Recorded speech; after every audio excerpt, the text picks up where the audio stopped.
Dikisahkan suatu ketika Syekh Abdul Qadir Al-Jailani bersama para muridnya sedang melakukan perjalanan menuju ke suatu tempat. Di tengah perjalanan, Syekh Abdul Qadir Al-Jailani bertemu dengan salah seorang pemabuk yang sedang mabuk berat. Tak diduga, pemabuk tersebut menghentikan perjalanan rombongan Syekh Abdul Qadir Al-Jailani. Ia lalu mengutarakan 3 pertanyaan yang membuat Syekh Abdul Qadir Al-Jailani sendiri pun kaget. Wahai Abdul Qadir, Allah itu Maha Kuasa atau tidak? Sambil tersenyum ramah Syekh Abdul Qadir menjawab pertanyaan itu, tentu, Allah Maha Kuasa. Seolah tidak mendengar jawaban Syekh Abdul Qadir Al-Jailani, pemabuk bertanya kembali, wahai Abdul Qadir, Allah itu Maha Kuasa atau tidak? Dengan senyum penuh kasih sayang, Syekh Abdul Qadir Al-Jailani meladeni pertanyaan pemabuk itu. Pasti, Allah adalah Zat Maha Kuasa atas segalanya.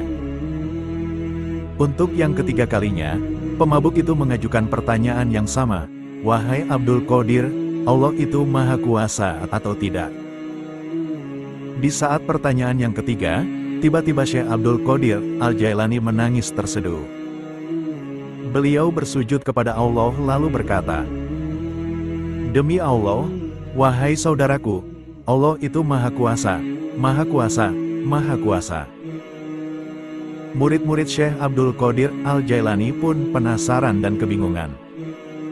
Lalu mereka memberanikan diri untuk bertanya, wahai Tuan Syekh, apa gerangan yang membuatmu menangis? Kemudian Syekh Abdul Qadir Al-Jailani menjawab pertanyaan muridnya dengan penuh perhatian dan hati tergetar. Betul sekali si pemabuk itu. Pertanyaan terakhir yang menyebabkanku menangis karena takut kepada Allah. Kapan saja Allah mampu mengubah nasib seseorang termasuk diriku? Siapa yang bisa menjamin diriku bernasib baik, meninggal dalam keadaan husnul khotimah? Pertanyaan itu pula yang mendorongku untuk bersujud dan berdoa kepada Allah agar tidak menjadikanku merasa aman terhadap rencana Allah. Semoga Allah memelihara kesehatanku dan menutupi aibku. Setelah itu, Syekh Abdul Qadir Al-Jailani memerintahkan kepada santri-santrinya untuk membawa pemabuk itu ke pondok dan memandikannya. Mereka juga diperintahkan untuk memuliakan dan melayani dengan sebaik-baiknya. Maka senantiasalah berdoa dalam sujud ketika salat, wahai Zat yang membolak-balikan hati, teguhkanlah hatiku pada agamamu. Wahai Zat yang maha membolak-balikan hati, teguhkanlah hatiku di atas agamamu. Hadis riwayat Tirmidzi, nomor 3522 dan Ahmad.